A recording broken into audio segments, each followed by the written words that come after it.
नमस्कार मित्रों, आज हम चर्चा करेंगे कुंडलिनी योग की।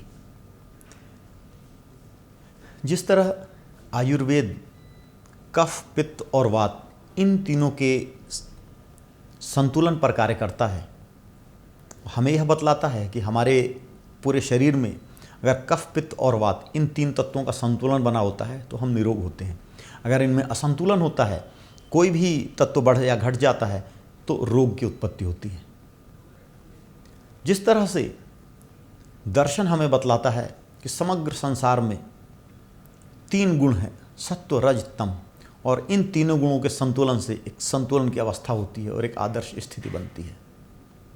इसी तरह से हमें कुंडलिनी विज्ञान बतलाता है कि जब इड़ा और पिंगला दोनों समान रूप से चलती हैं, संतुलित होती हैं, तो हमारी सुषुम्ना नाड़ी सक्रिय होती है।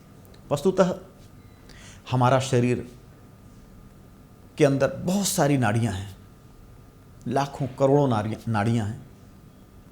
नाड़ी का तात्पर्य न्यूरॉन्स से है और यही नाड़ियां हमें हमारे शरीर के संचालन में महत्वपूर्ण भूमिका अदा करती हैं।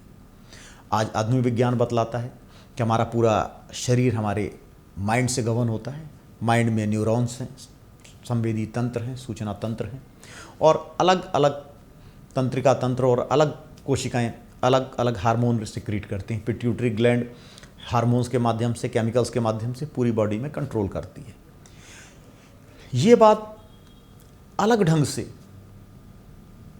हमारे ऋषियों ने बताई कि किस तरह से हम इड़ा और पिंगला दो नाड़ियों से, या बाएं और दाएं, ये हमारी दाईं नाक सूर्य नाड़ी कही जाती है और बाईं नाक चंद्र नाड़ी कही जाती है। इन दोनों नाड़ियों से या इन दोनों नासापुटों से अगर हम सही ढंग से सांस लें और सही ढंग से प्राणायाम करें और एक बैलेंस की अवस्था उत्पन्न कर दें, तो एक तीसरी नाड़ी होती है सुषुम्ना नाड़ी, जो हमारी जागृत हो जाती है। इसके पीछे बड़ा दर्शन है, बड़ा लंबा विषय है। संक्षेप में यह बतलाना चाहेंगे कि जो कुंडलिनी विज्ञान का दर्शन है, यह अपने आप में एक अद्भुत दर्शन है और इस विषय पर जब हम आसन और प्राणायाम कर लें तो इस विषय पर हमें काम करना चाहिए। कुंडलिनी तंत्र को जागृत करने के लिए हमारे शरीर का ऐसा सिस्टम है जो कि बिल्कुल सुषुप्त पड़ा होता है।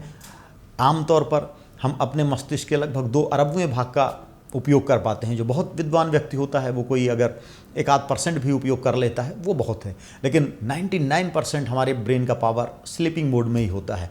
कुंडलिनी विज्ञान एक ऐसा विज्ञान है जो हमारे वैदिक ऋषियों के द्वारा खोजा गया है कि जिसमें हम मस्तिष्क की अधिक से अधिक शक्तियों का उपयोग कर सकते हैं और अगर उनमें से कुछ भी शक्तियों को हम जागृत कर लेते हैं, हम किसी एक चक्र को भी जागृत कर लेते हैं, तो कुछ ऐसी अद्भुत शक्तियाँ हमारे अंदर आ जाती हैं जिसको योग की भाषा में सिद्धियाँ या विभूतियाँ कहा गया है। तो उस पर हमें इनिशियल काम करना चाहिए।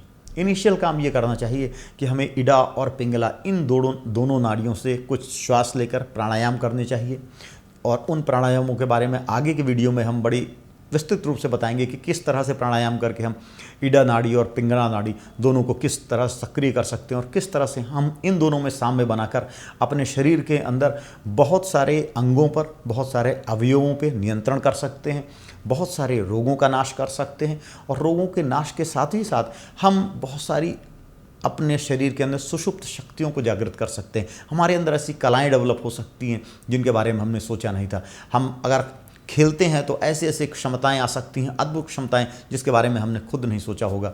ये अनुभवजन्य अनुभूत चीज़ें हैं जिन पे हमारे ऋषियों ने बहुत सारा काम किया हुआ है। संक्षेप में मैं योग दिवस पर आपको यही बतलाना चाहूँगा कि आप योग करते रहें, आसन प्राणायाम करते रहें और धीरे धीरे जब आप आसन प्राणायाम में प्रवीण हो जाएं तो आप कुंडलिनी योग की तरफ भी आगे बढ़ें, क्योंकि कुंडलिनी योग में अगर आप एक कदम लेते हैं तो वह आपका नॉर्मल योग का 1000 कदम के बराबर होती है। और आप अगर सही ढंग से करते हैं तो जिस तरह से हमारे वैज्ञानिक परमाणु शक्ति को जागृत करके असीम ऊर्जा बना लेते हैं, उसी तरह से कुंडलिनी जो है असीम ऊर्जा को प्रदान करने वाली है, असीम शक्ति को प्रदान करने वाली है।